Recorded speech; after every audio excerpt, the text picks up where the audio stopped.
केंद्रीय आर्थिक सर्वेक्षण 2025 से 26। परिचय। आर्थिक सर्वेक्षण 2025 से 26 29 जनवरी 2026 को केंद्रीय वित्त एवं कॉर्पोरेट कार्य मंत्री श्री निर्मला सीतारमण द्वारा संसद में प्रस्तुत किया गया। आर्थिक सर्वेक्षण 2025 से 26 को वित्तीय मंत्रालय के मुख्य आर्थिक सलाहकार वी अनंत नागेश्वरम को मार्गदर्शन में आर्थिक मामलों के विभाग के आर्थिक प्रभाग द्वारा तैयार किया गया। ऐतिहासिक संदर्भ इसका देखते हैं। भारत का पहला आर्थिक सर्वेक्षण प्रस्तुत किया गया 1950 से 51 के बीच बजट के साथ प्रस्तुत किया गया। शुरू में इसे 1964 तक यूनियन बजट के साथ पेश किया जाता था। 1964 से अलग पेश किया गया। आर्थिक सर्वेक्षण बजट पेश होने से एक दिन या कुछ दिन पहले पेश किया जाता है। मतलब आर्थिक सर्वेक्षण बजट पेश होने से पहले कुछ दिन पहले ही पेश किया जाता है। नेक्स्ट देखिए, आर्थिक सर्वेक्षण 2025 से 26 का विश्लेषण। आर्थिक समीक्षा 2025 से 26 के मुख्य पहलुओं को 16 अध्यायों में प्रस्तुत किया है। पहला है अर्थव्यवस्था की स्थिति, विकास सीमा का विस्तार। भारत वित्त वर्ष 2025 से 27 में 6.8% से 7.2% की दर से विकास करने की संभावना है, जिसे यह लगातार चौथे वर्ष विश्व की सबसे तेजी से बढ़ने वाली प्रमुख अर्थव्यवस्था बनेगी। जीडीपी वृद्धि दर वित्त वर्ष 2025 से 26 में वास्तविक सकल घरेलू उत्पाद वृद्धि दर 7.4% रहने की संभावना है। सकल मूल्य वर्धन जीवीए वित्त वर्ष 2025 से 26 में सकल मूल्य वर्धित जीवीए वृद्धि 7.3% रहने की अनुमान है। आगे देखिए, प्रति व्यक्ति शुद्ध राष्ट्रीय आय आर्थिक सर्वेक्षण 25 से 26 के अनुसार वर्तमान कीमत पर प्रति व्यक्ति शुद्ध राष्ट्रीय आय 2.20 लाख रहा, मतलब 2.20 लाख रहा। कृषि क्षेत्र वित्त वर्ष 2025 से 26 फाइनेंशियल ईयर 2026 में कृषि क्षेत्र में 3.1% की वृद्धि दर्ज की गई। औद्योगिक क्षेत्र में 2025 से 26 के बीच में उद्योग क्षेत्र में 6.2% की वृद्धि दर्ज की गई। सेवा क्षेत्र में देखिए, वित्त वर्ष 25 से 26 के अनुसार सेवा के सकल मूल्य में अनुमानित 9.1% की वृद्धि दर्ज की गई। सेवा क्षेत्र में कितना? 9.1%। विदेशी मुद्रा भंडार, उसी तरह विदेशी मुद्रा भंडार में 701.4 अरब अमेरिकी डॉलर वृद्धि दर्ज किया गया। राजकोषीय घाटा आर्थिक सर्वेक्षण 2025 से 26 के अनुसार राजकोषीय घाटा 2024 से 25 में 4.8% रहा है। 2024 से 25 के बीच 4.8% रहा है। अब आइए निजी अंतिम उपभोग व्यय वित्त वर्ष 2025 से 26 में निजी अंतिम उपभोग व्यय में 7.0% की वृद्धि तेज हुई है, जो जीडीपी के 6.1% से 5 पहुंच गया है, मतलब 61.5% पहुंच गया है। 13 वर्ष के उच्चतम स्तर पर पहुंच गया है। देखिए, जीएफसीएफ सकल स्थित पूंजी निर्माण जीएफसीएफ में 7.8% की वृद्धि दर्ज हुई है। जीडीपी में इसकी 30% की हिस्सेदारी बरकरार है एवं निवेश में पूंजी आई है, मजबूत पूंजी आई है। आगे देखिए, सुधार एवं एक्सप्रेस के 3 इंजन हैं। कौन कौन से हैं? एक्सप्रेस से भारत की संभावित जीडीपी वृद्धि दर 7% तक पहुंची है।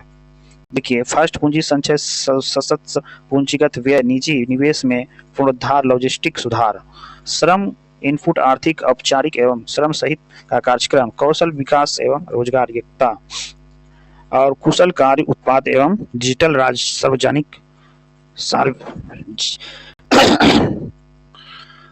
सार्वजनिक एवं अवसंरचना नियामक सरलीकरण, दक्षता सुधार। अब आइए, माइक्रो इकोनॉमिक आधार पर सतत सुधार। सर्वेक्षण सुधार एक्सप्रेस की परिकल्पना 3 इंजनों के माध्यम से किया गया है। वे हैं, प्रथम इंजन है पूंजी संचय, निवेश प्रेषित। केंद्र सरकार का प्रभावी पूंजीगत व्यय बढ़कर जीडीपी के 4% तक पहुंच गया है। जीडीपी का कितना परसेंट पहुंच गया? 4% पहुंच गया। अब आइए, सेकेंड इंजन क्या कर रहा है? कह रहा है श्रम उत्पाद मानव पूंजी प्रेरित 4 श्रम संहिताओं के क्रियान्वयन और ई श्रम पोर्टल की सफलता लगभग 31 करोड़ पंजीकरण ने लोगों को औपचारिक सामाजिक सुरक्षा के दायरे में लाया है, जिसे श्रम गतिशीलता में सुधार है। तीसरा इंजन दक्षता का लाभ, प्रौद्योगिकी प्रेषित भारत का टेक स्टैक अर्थात यूपीआई, ओएनडीसी लेन देन और वित्तीय मध्य व्यवस्था की लागत को कम कर रहा है, जिससे यह जीडीपी के लिए एक बल वर्धक की तरह कार्य कर रहा है। राजकोषीय घटनाक्रम, विश्वसनीय समेकन के माध्यम से अस्थिरता को सुदृढ़ करना। अब आइए राजकोषीय घाटा देखते हैं। राजकोषीय के वित्त वर्ष 2025 में सकल घरेलू उत्पाद जीडीपी का 4.8% रह गया। वित्त वर्ष 2026 में राजकोषीय घाटा लगभग जीडीपी का 4.4% निर्धारित किया गया। राजस्व घाटा वित्त वर्ष 2009 के बाद अपने न्यूनतम स्तर 0.8% तक पहुंचने की उम्मीद है। राजस्व प्राप्ति में केंद्र की राजस्व प्राप्तियां जीडीपी का 8.5% वित्त वर्ष 2016 से 20 तक बढ़कर वित्त वर्ष 2025 में 9.2% की वृद्धि हो गई है। गैर कॉर्पोरेटिव कर संग्रह यह बढ़कर जीडीपी का 3.3% हो गया है। आयकर रिटर्न, इसकी संरचना वित्त वर्ष 2022 में 6.9 करोड़ से बढ़कर वित्त वर्ष 2025 में 9.2 करोड़ हो गई है। पहले कितना था 2022 में 6.9 करोड़, अब बढ़कर कितना हो गया है 2025 में 9.2 करोड़। अब आइए जीएसटी का देखते हैं। जीएसटी संग्रह अप्रैल दिसंबर से 25 के दौरान कुल वस्तु एवं सेवा कर जीएसटी संग्रह 17.4 लाख करोड़ रुपया जो पिछले वर्ष की तुलना में 6.7% से अधिक है। जीएसटी 2.0 सुधार में 2 कर संरचना 18%, मानक और 5% योग्यता 40% दर सीन गुड़, तंबाकू, सिगरेट इत्यादि प्रस्तावित हैं। ये देखिए नेक्स्ट है राज्यों की राजकोषीय स्थिति, राज्यों की संयुक्त राजकोषीय घाटा। वित्त वर्ष 2025 में सकल घरेलू उत्पाद जीडीपी का 3.2% रहा है। पूंजीगत व्यय कैप एक्स पर जोर, प्रभावी पूंजीगत व्यय इफेक्टिव कैप एक्स जीडीपी के 4% तक पहुंच गया है, जो महामारी से पहले मात्र 2.7% था। अब बुनियादी ढांचे के विकास के प्रति सरकार की प्रतिबद्धता को दर्शाता है। आगे देखिए, SASCI योजना राज्यों को पूंजीगत निवेश के लिए विशेष सहायता योजना के माध्यम से राज्यों के पूंजीगत व्यय को जीडीपी के 2.4% बनाए रखने के लिए प्रोत्साहित किया गया। सब्सिडी प्रबंधक राजस्व व्यय में सुधार हुआ है, जिसका मुख्य कारक खाद्य और उपद्रव सब्सिडी के वितरण को अत्यधिक लक्षित, टारगेटेड और कुशल बनाना है। नेक्स्ट देखिए हेडिंग, मौद्रिक प्रबंधन और वित्तीय मध्यस्थता। बैंकिंग क्षेत्र, सितंबर 2025 में सकल गैर निष्पादित परिसंपत्तियां एनपीए 2.2%, शुद्ध एनपीए 0.5% रही है। दिसंबर 2025 तक ऋण वृद्धि बढ़कर 14.5% वार्षिक वृद्धि हो गई है। अब आइए यहाँ क्षेत्रीय ग्रामीण बैंकों की संख्या 1 मई 2025 तक 196 से घटकर 28 हो गई है। खराब ऋणों के लिए वसूली कर दोगुना होकर 26.02% पहुंच गई है। शेयर बाजार में क्या कर रहा है, कुल डीमैट खातों की संख्या 21.6 करोड़ तक पहुंच गया है। कुल निवेश की संख्या 12 करोड़ से अधिक हो गई है, जिसमें से लगभग 25% महिलाएं हैं। मासिक एसआईपी में निवेश वर्ष 2017 में 4,000 करोड़ से बढ़कर 2026 में 28,000 करोड़ से अधिक हो गया है। अब आइए वित्तीय समावेशन की ओर हम लोग चलते हैं। प्रधानमंत्री जन धन योजना पीएमजेडीवीआई के खाते की संख्या 55.02 करोड़ तक पहुंच गई है। ग्रामीण क्षेत्रों में 36.63 करोड़ खाते खोले गए हैं। Stand up India PM Svanidhi प्रधानमंत्री मूल मुद्रा योजना के माध्यम से 55.45 करोड़ ऋणों के खातों में 36.18 करोड़ रुपये वितरित किए हैं। बीमा क्षेत्र में देखिए क्या है कुछ खास। बीमा क्षेत्र में 100% प्रत्यक्ष विदेशी निवेश एफडीआई के अनुमानित सबका बीमा सबकी रक्षा बीमा कानूनी संशोधन अधिनियम 2025 को 21 दिसंबर 2025 को अधिसूचित किया गया है।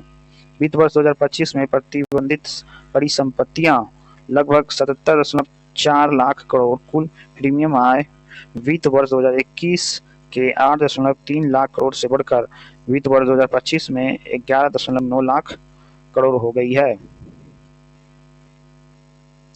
अब आइए जीवन बीमाकर्ताओं के वित्तीय वर्ष 2025 में कुल 6.3 लाख करोड़ के लाभ का भुगतान किया है।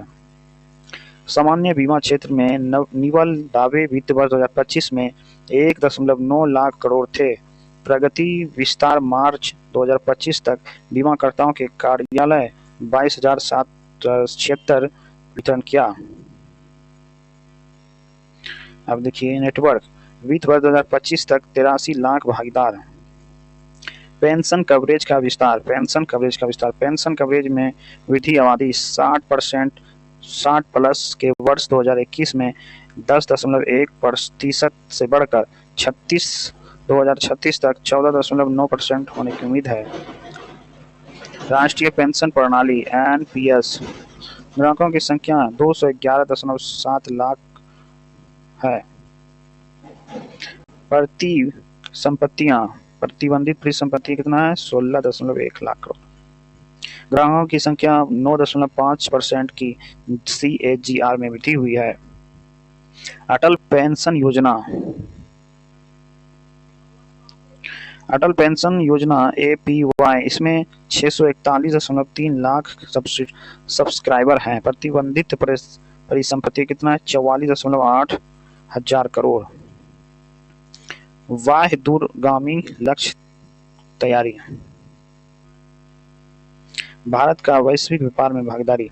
वैश्विक माल निर्यात में हिस्सेदारी 2005 में 1% था, 2024 में कितना हो गया वो 1.8%। सेवा निर्यात पहले कितना 2005 में 2%, 2024 में 4.3% हो गया है। UNCDTA के व्यापार और विकास रिपोर्ट 2025 में व्यापार साझेदारी के विविधीकरण के मामले में भारत वैश्विक दक्षिण में तीसरा स्थान है। निर्यात का चलिए देखते हैं। भारत की कुल निर्यात वस्तु सेवा वित्त वर्ष 2025 में 825.3 बिलियन अमेरिकी डॉलर 6.1 वार्षिक वृद्धि दर हुई है। सेवाओं का निर्यात 387.6 बिलियन अमेरिकी डॉलर वार्षिक वृद्धि हुआ है। आप देखिए इलेक्ट्रॉनिक्स निर्यात में 51% और दूरसंचार निर्यात में 51.2% वृद्धि हुई है। वही पेट्रोलियम उत्पाद के निर्यात में 24.7% की कमी दर्ज की गई है। कृषि निर्यात वित्त वर्ष 2020 में 34.5 बिलियन से बढ़कर वित्त वर्ष 2025 में 51.1 बिलियन अमेरिकी डॉलर हो गया है। आयात का देखिए भारत का कुल आयात 919.9 बिलियन अमेरिकी डॉलर है जो 7.4% वार्षिक वृद्धि है।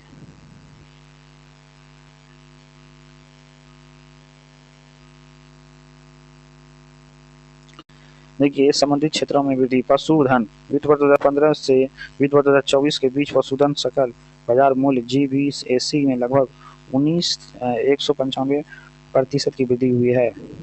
मत्स्य पालन वर्ष 2014 से 25 के दौरान मछली उत्पादन में 140% की वृद्धि हुई है। क्या है खाद्यान्न उत्पादन में देखिए कुल खाद्यान्न उत्पादन कृषि वर्ष 2025-26 और में 3,577.3 लाख मीट्रिक टन पिछले वर्ष की तुलना में 254.3 LMT अधिक है। अब आइए नेक्स्ट देखिए कुल बागवानी उत्पाद फाइनेंशियल ईयर एनुअल ईयर 2024 से 25 में 362.08 मिलियन टन कृषि विधि मूल्य का 33% है। फलों का उत्पादन 114.51 मिलियन टन है।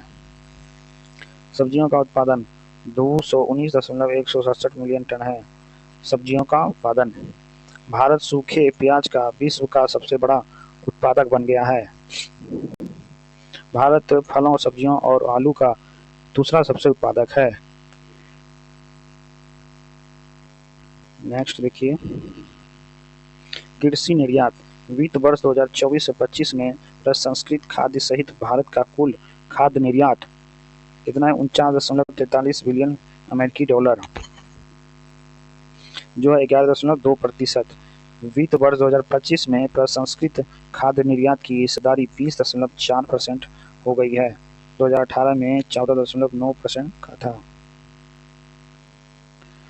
पीएम किसान सम्मान निधि योजना के तहत 4 लाख करोड़ वितरण किए गए हैं लगभग। अब देखिए, सेवाएं स्थिरता के नए आयामों तक। सेवा निर्यात। भारत सेवाओं का 7वां सबसे बड़ा निर्यात है, जिसकी वैश्विक हिस्सेदारी 205 में 2% से बढ़कर 2024 में 4.3 हो गई है। नेक्स्ट देखिए, जीडीपी में योगदान। भारत के सकल घरेलू उत्पाद जीडीपी में सेवा क्षेत्र का हिस्सा 53.6% हो गया और फाइनेंशियल ईयर 2026 के पहली छमाही में जो सकल मूल्यवर्धित जीवीएसी में 9.2% की वृद्धि हुई है। जीवीए में सबसे बड़ा योगदान 56.4% है। एफडीआई प्रवाह। सेवा क्षेत्र में सबसे बड़ा प्रत्यक्ष विदेशी निवेश प्राप्तकर्ताओं बना हुआ है। वित्त वर्ष 2023 से वित्त वर्ष 2025 में कुल एफडीआई प्रवाह में सेवाओं का 80% से अधिक हिस्सेदारी है, जिसमें सूचना एवं संचार, वित्त एवं बीमा, ऊर्जा का गैस शामिल है। अब आइए रोजगार का देखते हैं। सेवा क्षेत्र में रोजगार की दृष्टिकोण से महत्वपूर्ण है और कुल नौकरियों का 33 पॉइंट, शहरी रोजगार का 61 पॉइंट के आसपास है।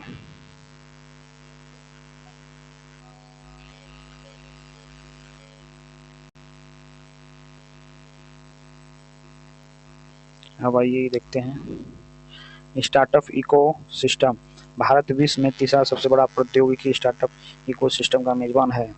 भारत ने आईटी के क्षेत्र में मजबूत किया और इसे वैश्विक क्षमता केंद्रों और जीसीसी का विस्तार कर रहा है।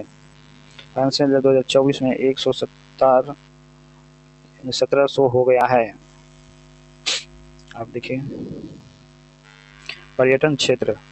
घरेलू पर्यटन यात्राओं में 17.5 की वृद्धि हुई है, 17.5% की वृद्धि हुई है। 2024 में अंतर्राष्ट्रीय पर्यटन आगमन में 8.9% वृद्धि हुई है। उद्योग संरचनात्मक परिवर्तन और वैश्विक एकीकरण। इसमें देखिए क्या है, सकल मूल्य वर्धन जीवीए वृद्धि। वित्त वर्ष 2025-26 की पहली छमाही में उद्योग का समक्ष मूल्यवर्धन जीवीए में 7% की वृद्धि और फाइनेंशियल ईयर 2024 से 25 में 5.9% की वृद्धि हुआ है।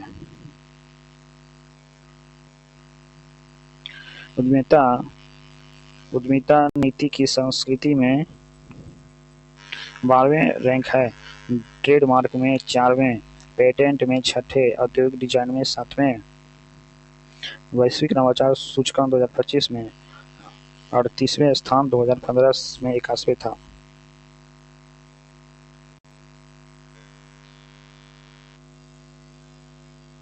अब आगे देखिए, आगे है पेटेंट आवेदन। वित्त वर्ष 2020 से 2025 के बीच पेटेंट आवेदनों की संख्या लगभग दोगुनी हो गई है। पीएलए योजना। उत्पादन से जुड़ी पीएलआई योजना ने 2 लाख करोड़ से अधिक निवेश आकर्षित किया, 18.7 लाख करोड़ का उत्पादन और 12.6 लाख अधिक रोजगार सृजित किया। नेक्स्ट देखिए, विभिन्न क्षेत्रों का उत्पादन। भारत विश्व का दूसरा सबसे बड़ा सीमेंट उत्पादक देश है। पहला चीन। कुल उत्पादन फाइनेंस ईयर 2025 में 453 मिलियन टन रहा। भारत कच्चे इस्पात का दूसरा सबसे बड़ा उत्पादक देश है। कुल उत्पादन फाइनेंशियल ईयर 2024 से 25 के बीच 152.18 मीट्रिक टन हुआ। नेक्स्ट देखिए, वित्त वर्ष 2025 में कुल कोयला उत्पादन कितना हुआ? 1047.52 मिलियन टन। पिछले वर्ष में 4.98% का हुआ। रासायनिक और पेट्रोकेमिकल उद्योग वित्त वर्ष 2025 में कुल उत्पादन 5,800 मिलियन टन रहा, मतलब 58,617 लाख मिलियन टन रहा। अब आइए निर्यात में देखिए, भारत मूल्य के हिसाब से फार्मास्यूटिकल निर्यात में विश्व स्तर पर 11वें स्थान पर है। 3% पूरा विश्व का 3% भारत रखता है। भारत औद्योगिक जेनेटिक दवाइयों की मांग का लगभग 20% पूरा करता है। भारतीय फार्मास्यूटिकल उद्योग मात्रा के हिसाब से दुनिया का तीसरा सबसे बड़ा उद्योग है। अब देखिए, कपड़ा उद्योग। भारत कपड़ा और पश्चिमी का छठा सबसे बड़ा औद्योगिक निर्यात है। विश्व निर्यात में 4.4% हिस्सेदारी है कपड़ा निर्यात में। भारतीय परिधान और कपड़ा उद्योग लगभग 179 बिलियन अमेरिकी डॉलर के साथ जीडीपी में 2% का विनिर्माण जीवीए में 11% का योगदान है। जीडीपी में 2%, जीवीए में 11%। आगे देखिए, कह रहा है भारत के रकबे के हिसाब की तुलना से दुनिया का सबसे बड़ा कपास फसल या उत्पादक है, जबकि रेशम और कपड़ा का दूसरा सबसे बड़ा उत्पादक है। भारत जूट का सबसे बड़ा उत्पादक है, जहां पॉलिएस्टर और विस्कोट फाइबर का दूसरा सबसे बड़ा उत्पादक है। नेक्स्ट देखिए, एमएसएमई।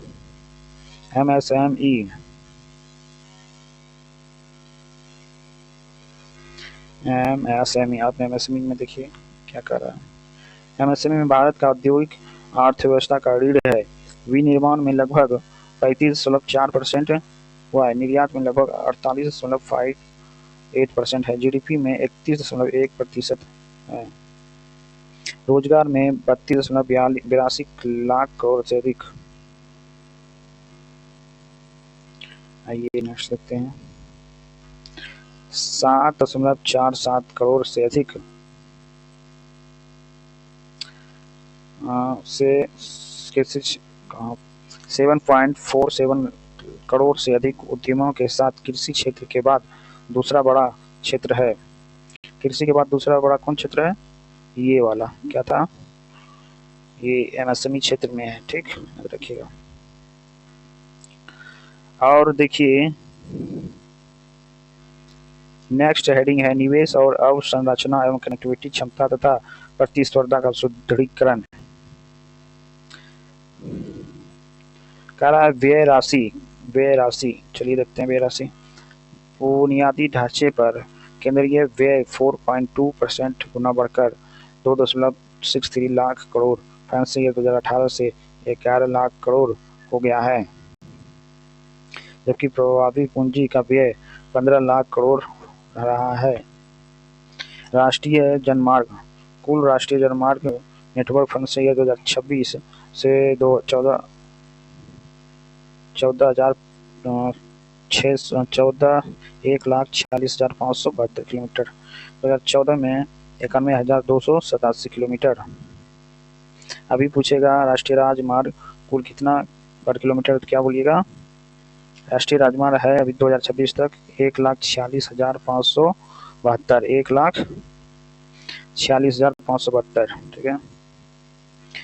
वित्त वर्ष 2014 से वित्त वर्ष 2026 के दौरान राष्ट्रीय राजमार्ग नेटवर्क में 60% की वृद्धि हुई है। पीएमजीएसवाई ने 99.7% ग्रामीण संपर्क हासिल किया है, जबकि पीएमजीएसवाई 4 का लक्ष्य वित्त वर्ष 2025 से 2029 के दौरान 25,000 बस्तियों को 62,500 किलोमीटर सड़कों से जोड़ने की काम किया है। अब आइए रेलवे नेटवर्क। रेलवे नेटवर्क में कह रहा है कि रेलवे नेटवर्क की कुल लंबाई 2025 तक कितना था, 69,439 किलोमीटर। अक्टूबर 2025 तक 99.1% रेल विद्युतीकरण हो चुका है। नेक्स्ट देखिए, नगर विमानन भारत विश्व के तीसरे सबसे बड़ा घरेलू विमानन बाजार के रूप में उभरा है। हवाई अड्डों का संख्या 2025 में 2014 में 74 था। यात्री क्षमता लगभग 575 मिलियन प्रति वर्ष। ऊर्जा क्षेत्र, नवीकरणीय ऊर्जा और सौर ऊर्जा क्षमता में भारत वैश्विक स्तर पर तीसरे स्थान पर तथा पवन ऊर्जा क्षमता में चौथे स्थान पर है। कुल नवीकरणीय ऊर्जा क्षमता 2025 से 253.96 गीगावाट 253.96 गीगावाट 2014 में कितना था, 7.638 गीगावाट। आगे देखिए,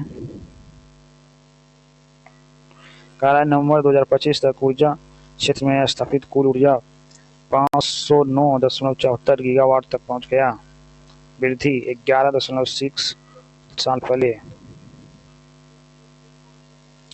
टेलीघनत्व 86.76% तक पहुंच गया है और देश के 99.9% जिले में अब तक 5G सेवा उत्पादन उपलब्ध है। शहरों की तुलना में ग्रामीण क्षेत्र में अधिक आर्थिक वृद्धि होगा।